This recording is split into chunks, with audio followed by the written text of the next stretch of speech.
Muli Wanji from BA. This is a Rorschach Malawi update from the 9th of May 2024.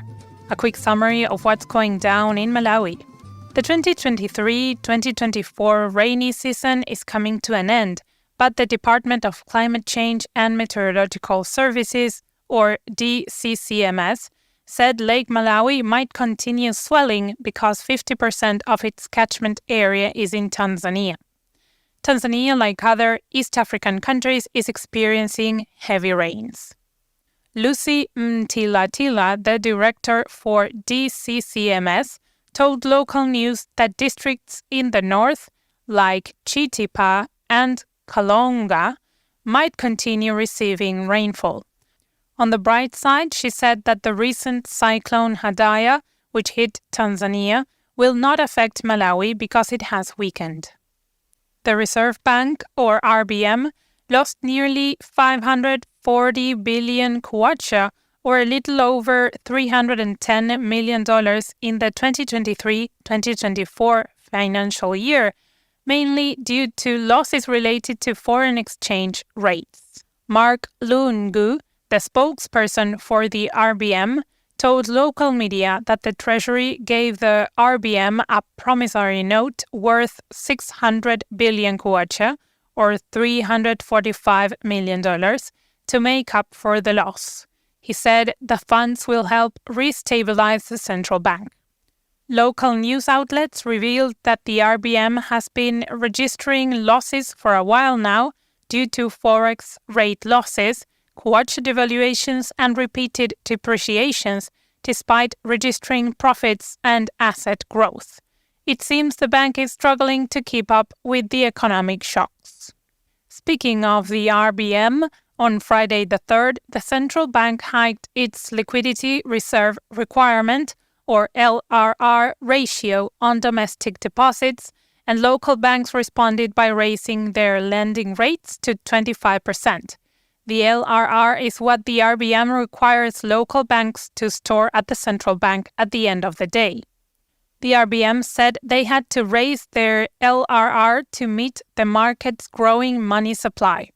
They said it grew by almost 9%, but did not say what it was like before.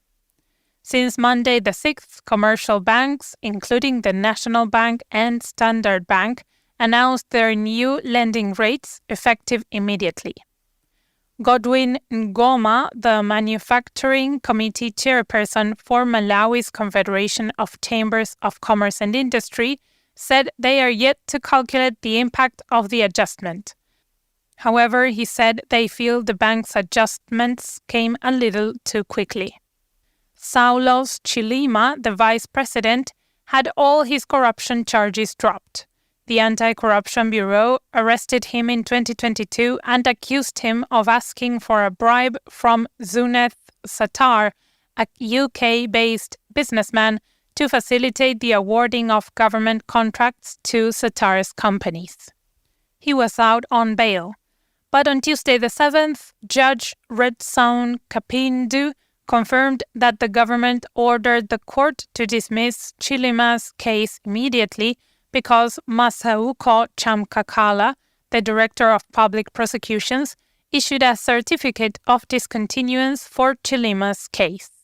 Last week, Kondwani Namkumwa resigned from his position as the leader of opposition in parliament after establishing his own political party, the People's Development Party, ahead of the 2025 presidential elections. He was the leader of the opposition under the Democratic Progressive Party, or DPP. On Tuesday the 7th, the DPP announced that they had appointed George Chaponda, a member of parliament, as their new leader of the opposition in parliament. Mary Navicha has stepped down from her role as the leader of the DPP in parliament, and the party appointed Loni Chijele Chilwa, another MP, as their new commissioner in parliament. The Agricultural Development and Marketing Corporation, or ADMARC, the government's trader for local crops, announced that it would start buying crops from locals in the southern region this month. A statement released on Tuesday the 7th said that ADMARC received government funding worth 22 billion kwacha or $13 million to buy maize, soybeans, paddy rice, and beans. In an interview with local media on Tuesday the 7th, Dan Makata, ADMARC's CEO, said the purchase will start with the southern region and then proceed to the central and northern regions. Recall that in March, President Chakwera declared a state of disaster in 23 of the country's 28 districts following the impact of the weather phenomenon El Niño, which caused either heavy rainfalls or droughts, thus leading some locals to lose their crops.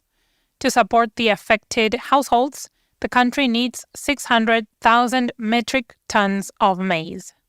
In development news, the Kanengo power substation in Lilongwe has doubled its power supply thanks to the Japanese government, who worked on a project worth 23 billion kwacha or over $13 million. The handover of the project took place on Tuesday the 7th, and Yoyuchi Oya, the Japanese ambassador, said the upgrading of Kanengo substation demonstrates Japan's commitment toward Malawi's development agenda.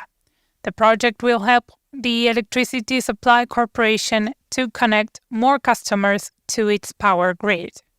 Ibrahim Matola, the Minister of Energy, expressed gratitude, saying Japan's contribution helps Malawi achieve its goal of increasing its electricity generation capacity by 2025. Lilongwe is in for another development as their city council officially handed over a 4.7 billion kwacha or $2.7 million road and bridge construction project to their contractors, Projects Group and Master JV. The constructions are meant to establish a link from Lingadzi Bridge along Shirob at Area 47 to the Presidential Way at Area 18. During the handover, Richard Banda, the mayor of Lilongwe City, said the project will help ease traffic, which has been a long-standing issue in the city. He said the project will especially benefit residents of Area 49. The 1.5-kilometer or 1-mile road construction will take a year. In previous shows, we talked about the government sending several thousands of Malawians to work on Israeli farms a few months ago. Austin Chipeita, the president of the Association of Malawians Living in Israel, told local media that 45 workers were arrested by immigration authorities for leaving their designated farms without permission. They even went as far as seeking employment at a biscuit manufacturing company in a nearby town because they wanted better jobs.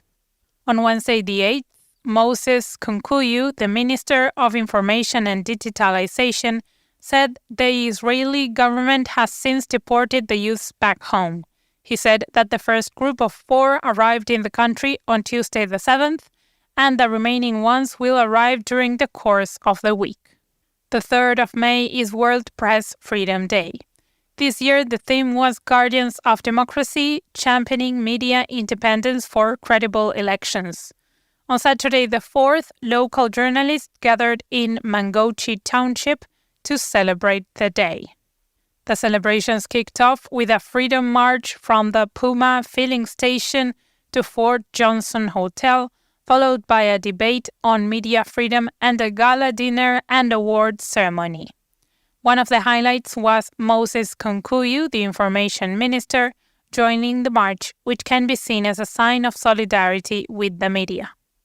Speaking of press freedom, Reporters Without Borders' 2024 World Press Freedom Index says that Malawi has done better compared to last year, moving from position 82 to 63 on the global list, which ranks 180 countries. This is a sign that the country has made notable improvements in promoting and safeguarding media freedom. Norway ranked first on the list, while some of the lowest-ranking nations include Yemen and Palestine, with Eritrea being at the bottom. According to the report, the media is facing increasing threats due to political pressures across the globe. And that's it for this week. Thanks for joining us. By the way, if you are catching us on Spotify, did you know you can drop us a comment or question right there in the episode? It's super easy. The comments are kept private, so feel free to share your thoughts or queries without hesitation and your email, so we can get back to you. So go ahead and write something in those comments. We can't wait to hear from you. Pitani Bueno.